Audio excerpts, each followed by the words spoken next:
एक ऐसा पवित्र स्थल जहां भगवान राम ने खुद अपने हाथों से शिवलिंग स्थापित किया था और यहां के दर्शन से ब्रह्म हत्या जैसे महापाप भी खत्म हो जाते हैं। ये है रामेश्वर ज्योतिर्लिंगा, जहां दो भगवानों का मिलन हुआ था। दोस्तों, तमिलनाडु के सबसे दक्षिण किनारे पर जहां भारत खत्म होता है और समुद्र शुरू होता है, वहां रामेश्वर ज्योतिर्लिंगा विराजमान है। ये भारत का 11वां ज्योतिर्लिंगा है। ये वो पवित्र स्थल है जहां से भगवान राम ने लंका जाने के लिए पुल बनाया था, राम सेतु। कहानी है रामायण के बाद की। भगवान राम ने लंका पर विजय प्राप्त कर ली, रावण का वध कर दिया, मां सीता को मुक्त करा लिया। पर जब वो वापस लौट रहे थे तो उनके मन में एक बोझ था। रावण चाहे कितना भी बुरा क्यों ना हो, वो एक ब्राह्मण था, बहुत बड़ा विद्वान था, महादेव का परम भक्त था और राम ने उसे मार दिया था। ब्रह्म हत्या का पाप लग गया था। भगवान राम बहुत व्याकुल हो गए। ऋषि मुनियों ने राम से कहा, आप ब्रह्म हत्या के पाप से मुक्त होना चाहते हैं तो महादेव की आराधना करें, यही एक उपाय है। भगवान राम ने सोचा, मैं यहाँ इस समुद्र के किनारे शिवलिंग स्थापित करूंगा और महादेव की पूजा करूंगा।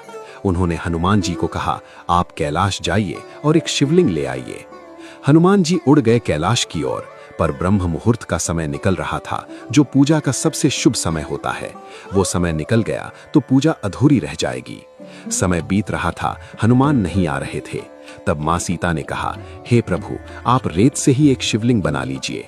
भगवान राम ने समुद्र की रेत से अपने हाथों से एक शिवलिंग बनाया और उसकी स्थापना कर दी। उन्होंने पूरी भक्ति से महादेव की पूजा की और महादेव प्रसन्न हो गए। उन्होंने प्रकट होकर राम को आशीर्वाद दिया, हे राम, तुम्हारा कोई पाप नहीं, तुमने धर्म की रक्षा की। मैं यहाँ हमेशा रामेश्वर, राम के ईश्वर के रूप में रहूंगा। थोड़ी देर बाद हनुमान जी कैलाश से शिवलिंग लेकर आए। जब उन्होंने देखा कि राम ने पहले से ही स्थापना कर दी तो वो बहुत निराश हुए। पर राम ने कहा, दोनों शिवलिंग यहीं रहेंगे। पहले तुम्हारे द्वारा लाए शिवलिंग की पूजा होगी, फिर मेरे बनाए शिवलिंग की। और सुनिए, क्या वरदान मिलते हैं रामेश्वर के दर्शन से। शिव पुराण कहता है कि यहाँ दर्शन करने से ब्रह्म हत्या जैसे महापाप भी धुल जाते हैं। पापों से मुक्ति, पितरों को मोक्ष और सबसे बड़ी बात, यहाँ राम और शिव दोनों का आशीर्वाद एक साथ मिलता है।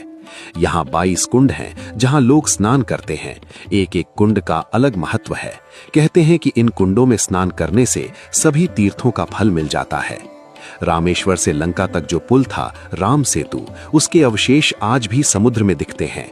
नासा की तस्वीरों में भी ये पुल साफ दिखाई देता है। ये प्रमाण है कि रामायण सच्चाई है।